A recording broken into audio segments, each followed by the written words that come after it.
శ్రీగురుభ్యో నమః. శ్రీరామకృష్ణ పరమహంస గారు మనలో మార్పును తీసుకువచ్చే ఎంతో గొప్ప ఆధ్యాత్మిక తత్వాన్ని చిన్ని కథల ద్వారా, తన జీవితంలోని అనుభవముల ద్వారా మనకు బోధ చేశారు. అటువంటి ఒక విషయాన్ని ఈరోజు చెప్పుకుందాం. ఒకరు గురుదేవులను ప్రశ్నించారు. సాధకుడైన తన భర్తతో భార్య, మీరు నన్ను సముచితంగా చూడకపోతే నేను ఆత్మహత్య చేసుకుంటాను అని పలుకుతుంది అనుకోండి, అప్పుడు అతడు ఏం చెయ్యాల్సి ఉంటుంది అని అడిగారండి. అందుకు గురుదేవులు సమాధానం చెప్తూ ఉన్నారు. అలాంటి భార్యను విడిచివెయ్యాలి. మోక్ష సాధనకు అడ్డు వచ్చే భార్యను విడువవలసిందే. ఆమె ఆత్మహత్య చేసుకొని మరేదైనా చేసుకొని, బ్రహ్మ మార్గానికి అడ్డు తగిలే భార్య అవిద్యాస్వరూపిణి అని అన్నారండి. ఇక్కడ మనకి వెంటనే డౌట్ రావచ్చు, అదేంటండి భార్యను జీవితాంతము నేను జాగ్రత్తగా చూసుకుంటానని కదా పెళ్లి చేసుకునేది, అలా అయితే ఎట్లా అని డౌట్ రావచ్చు. ఈ వాక్యంతో ఆ డౌట్ తీరిపోతుందండి. ఇక్కడ ఏమంటున్నారంటే గురుదేవులు, అయినా భగవంతుడి పట్ల నిర్మల భక్తి గల వ్యక్తికి రాజు, దుష్టుడు, భార్య అందరూ వసులవుతారు. నిజంగా నీలో నిర్మల భక్తి ఉంటే గనక రాజుగారు నీకు వసులవుతారట. అలాగే దుష్టుడు ఎవరైనా ఉన్నారనుకో, అంటే నీ కుటుంబంలో కానీ, నీ కొలీగ్లో కానీ, నీ స్నేహితుల్లో కానీ, నీ కంపానియన్లో ఎవరో ఒకళ్ళల్లో ఒకడు దుష్టుడున్నాడు, వాడితో ఉండాల్సి వస్తుంది. నీలో గనక నిర్మల భక్తి ఉంటే ఆ దుష్టుడు కూడా నీకు వసుడవుతాడు, అంటే వాడు కూడా మంచివాడిగా మారతాడు. అలాగే భార్య కూడా నీకు వసురాలు అవుతుంది అంటున్నారండి.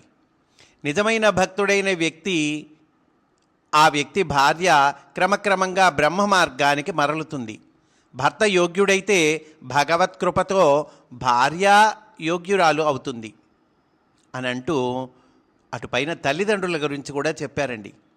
తల్లిదండ్రులు మనిషికి ప్రధానం. వారు సంతుష్టులు కానిదే ఏ సాధనలు ఫలించవు.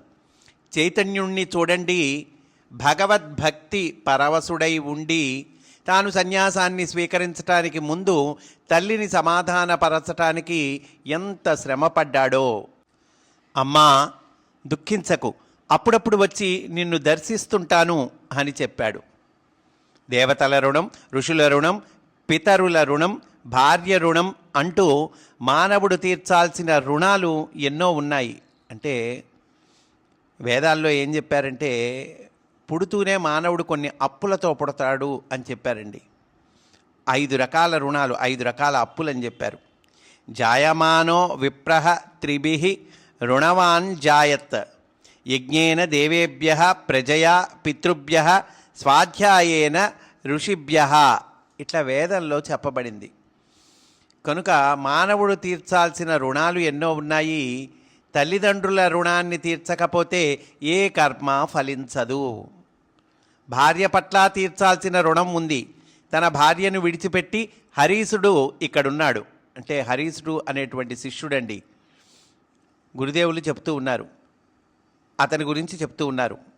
ఆమెకేదో జీవనోపాధి కల్పించకపోతే నేను అతగాడిని నీచుడు అంటాను. రామప్రసన్నుడు ఎంతసేపు హఠయోగికి నల్లమందు పాలు సమకూర్చటంలో దేవులాడుతున్నాడు. మనువు సాధుసేవను విధించి ఉన్నాడని అతడంటాడు.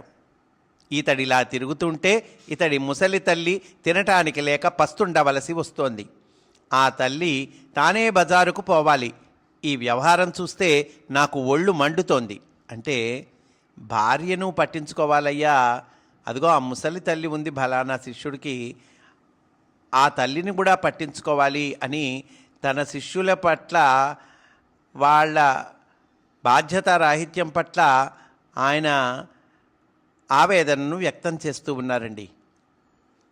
ఒక్క విషయాన్ని పరిగణించాలి. మానవుడు భగవత్ ప్రేమలో ఉన్మత్తుడైతే అలాంటి వ్యక్తికి తల్లి ఎవరు, తండ్రి ఎవరు? భగవంతుణ్ణి అతడు అమితంగా ప్రేమిస్తాడు, ప్రేమోన్మత్తుడు అవుతాడు. అతడికి ఇక కర్తవ్యం అనేదే ఉండదు. అతడు అన్ని బాధ్యతల నుంచి విముక్తుడవుతున్నాడు. ఈ స్థితిని పొందిన వ్యక్తి ప్రపంచాన్నే మరచిపోతాడు. సర్వులకు ప్రాణతుల్యమైన శరీరాన్ని గురించే అతడికి స్పృహ ఉండదు. లోకంలో అందరికీ తల్లిదండ్రులు ఎంతో పూజార్హులు. వారు జీవించి ఉన్నంత వరకు శక్తి కొద్దీ వారిని సేవించాలి.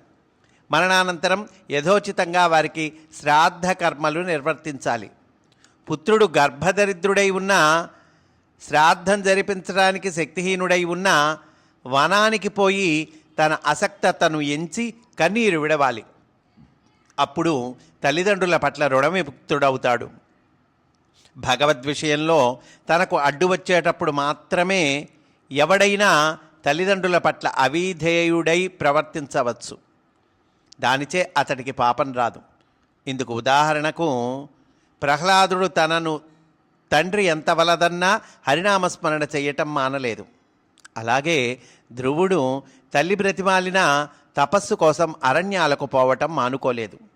ఇందులో వారు చేసింది తప్పిదం కాదు అంటూ చక్కగా మనకు తెలియచేశారు. స్వస్తి వాసుదేవా.